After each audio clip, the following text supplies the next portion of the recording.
Como que eu transformo o público frio em comunidade, Martina? O que precisa acontecer para que essas pessoas dentro desse grupo comecem a se movimentar para que eu tenha de fato uma comunidade? Eu vou trazer alguns pontos e vou te trazer uma leve provocação a respeito desses pontos que eu vou elencar aqui para você. Mas a primeira coisa é que para você transformar, que a gente precisa entender o que é um público frio, né, Martina? Eu vou te dar um contexto sobre o que é um público frio. O público frio, ele não é um público que não interage. Ele é um público que não entende ainda o porquê dele estar ali dentro daquele grupo. Então, por exemplo, vou dar um exemplo que é muito claro, corriqueiro, você já deve ter até participado. Quando as pessoas entram num grupo de produto, curso, de marca, de lançamento, mas elas ainda não veem sentido ali no próprio grupo, elas não veem sentido em permanecer, a não ser pela oferta que elas queriam ver e etc. Eu não sei se já aconteceu com você, mas comigo já, desses grupos continuarem após o lançamento, eles serem abertos ali para discussão e etc. Que é um grupo basicamente de oferta, né? Vira um grupo de oferta depois disso. Então ali, as pessoas estão presentes naquele grupo, mas elas estão emocionalmente ausentes daquele grupo. Elas não entendem por que tem que permanecer ali, elas estão muito mais ali pela FOMO, pelo medo de perder algo, do que propriamente pelo motivo, pela vontade de permanecer, de trocar, de conversar nesses formatos, tá? Então, assim, o ponto-chave de você transformar esse público que é mais frio em comunidade é que você precisa de uma transição. Então, essas pessoas entraram ali naquele grupo, elas não tá claro para elas por que elas estão ali, e aí você precisa de quê? Primeiro de clareza, de transicionar, né? Sabe, aquele grupo solto, perdido, que só foi criado para uma oferta, você precisa de clareza e de propósito compartilhado. Então, mostrar esse propósito, deixar ele muito claro. Então, assim, as pessoas elas só engajam quando elas entendem por que a comunidade existe e o que ela soluciona. Quando esse motivo tem a ver com o que é importante para elas.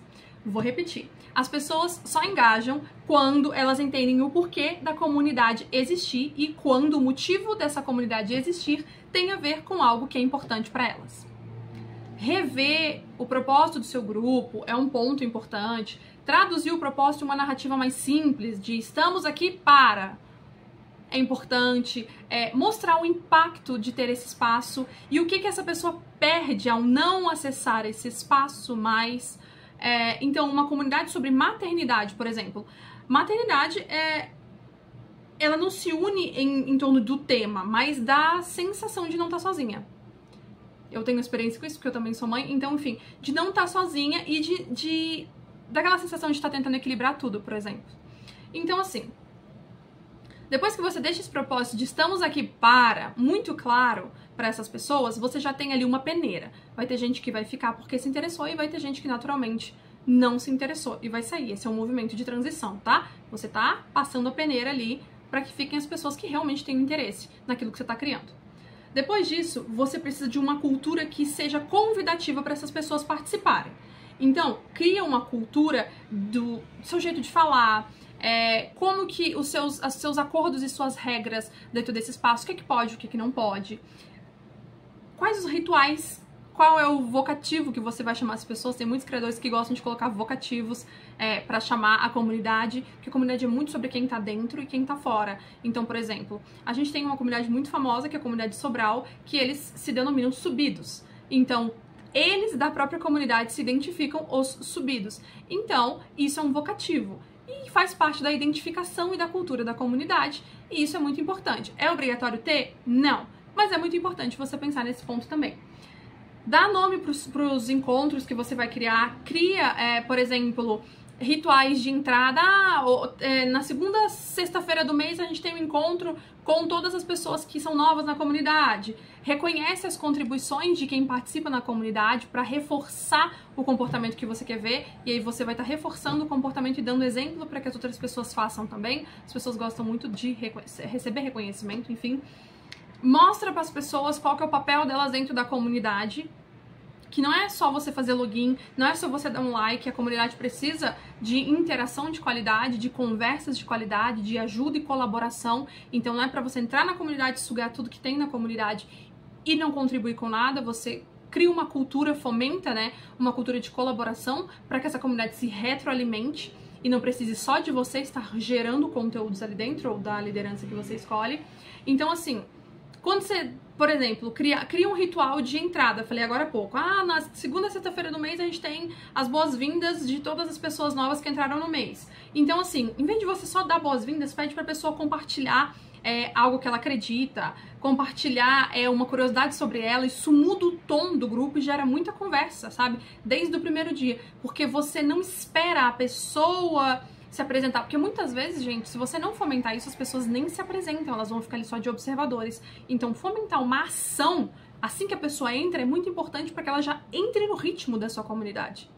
Depois disso, você precisa, claro, já falei aqui outras vezes, de estrutura, de espaços com funções claras, por exemplo, um espaço de apresentação, o calendário da comunidade, os canais mesmo onde elas podem colocar as coisas, um espaço de uma curadoria de conteúdo, um espaço para elas indicarem, sei lá, ferramentas, enfim, então, sabe, para você ter um espaço de curadoria ativa que vai ser útil para você e vai ser útil para os membros também.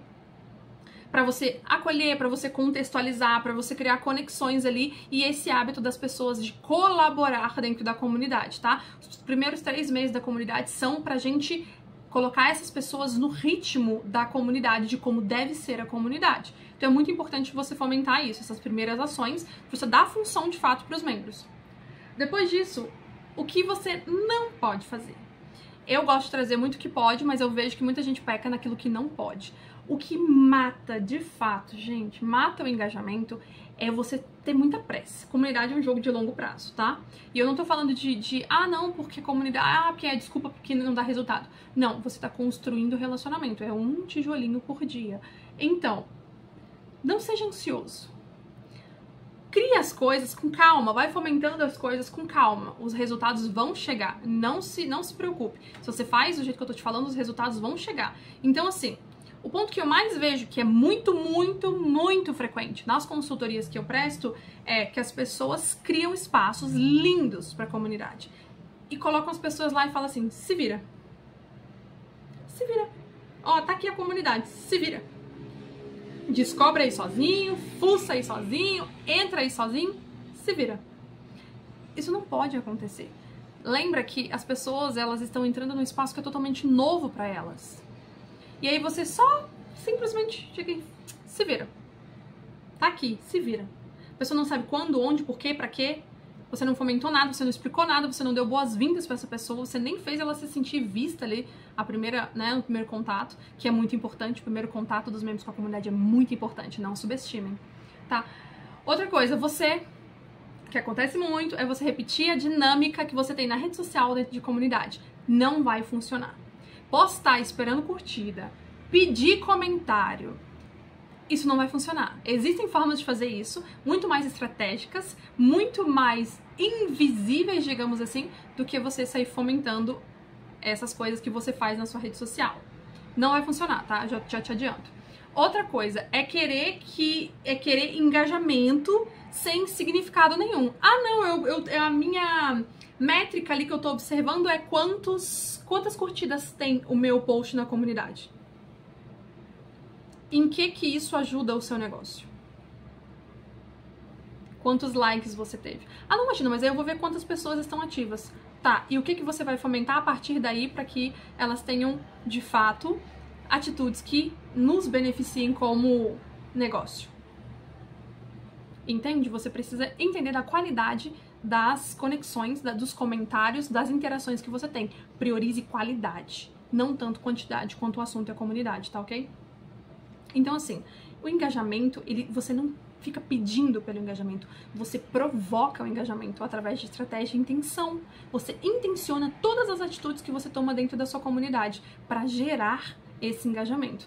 Porque, gente, inicialmente você vai ter que provocar esse engajamento para que as pessoas entendam. Depois, isso vai ser muito menos frequente, porque as pessoas entendem por que elas estão ali.